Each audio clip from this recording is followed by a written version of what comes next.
Hello all, हंसते मुस्कुराते हुए चेहरों। ये बात कॉमन है कि हम सबको सांस लेने के लिए ऑक्सीजन की जरूरत होती है, फिर वो जमीन में रहने वाले जीव हो या पानी में रहने वाले। बस अंतर इतना है, पानी में रहने वाले कुछ जीव जैसे मछलियों के पास हमारी तरह फेफड़े तो नहीं होते, लेकिन उनकी जगह वो गिल से सांस लेती हैं और यही गिल्स पानी में ऑक्सीजन को निकालकर मछलियों को ऑर्गन तक पहुँचाते हैं। लेकिन पानी में कुछ ऐसे जीव भी होते हैं जिनके फेफड़े होते हैं, जैसे नील व्हेल और डॉल्फिन। व्हेल थोड़ा मछलियों से अलग होती है। इनकी खास बात यह है कि नील व्हेल और डॉल्फिन स्तनधारी होते हैं। ये फेफड़ों से सांस लेने के कारण लगातार पानी से बाहर आते रहते हैं, इसीलिए इनका सोना भी कुछ खास होता है। डॉल्फिन समेत बहुत से जलीय जीव सोते समय अपना आधा दिमाग खोलकर सोते हैं, जो कि उन्हें हवा लेने के लिए समय पर सतह पर आने का याद दिलाता है। इनकी सोते वक्त एक आंख खुली रहती है और इसका कनेक्शन होता है आधे दिमाग के खुले होने से। दरअसल दिमाग का जो हिस्सा खुला होता है उसके पीछे वाली आंख खुली रहती है। सभी जलीय जीवों का सोने का अंदाज भी अलग अलग होता है।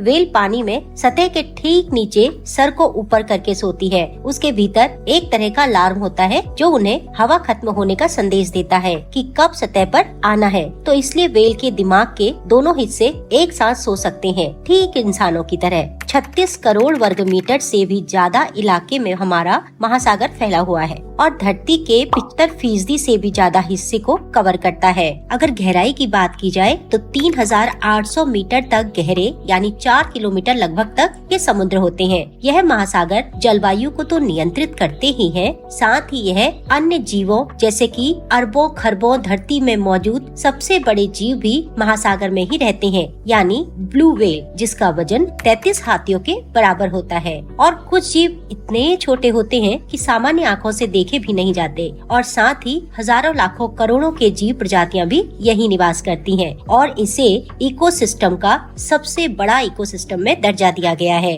अभी तक इंसान सिर्फ 5% ही हिस्से को खंगाल पाया है समुद्र के, और इनमें से सबसे ज्यादा अनोखा जीव मूंगा भी रहता है, जो पहली नजर में एक पौधे की तरह दिखाई देता है, लेकिन असल में यह जीव है जो नाइडेरिया समूह से बिलोंग करता है। यह बहुत ज्यादा कलरफुल होते हैं। अगर कभी समुद्र में गोता लगाने का मौका मिले तो इन्हें अवश्य देखिएगा। शायद आपको प्रकृति को और जानने की चाह हो जाए और समय की कमी लगने लगे, क्योंकि जीवन बस एक बार ही मिला है। तो गया समय कभी वापस नहीं आता और आने वाला समय कब बीत जाए समझ नहीं आता। तो अगर इस अद्भुत संसार को जानने की इच्छा है तो अपने घर, पड़ोसी, रिश्तेदार में ना उलझे, क्योंकि यह सब मकड़ी का एक जाल सा है। जितना इनको जानने की इच्छा करोगे उतना उलझते जाओगे, क्योंकि दुविधा और सुविधा अगर समय से ज्यादा मिल जाए तो दोनों ही खतरनाक होते हैं। तो प्रकृति को महसूस करिए, खुश रहिए, आबाद रहिए। आशा करते हैं कि आपको थोड़ी अनोखी जानकारी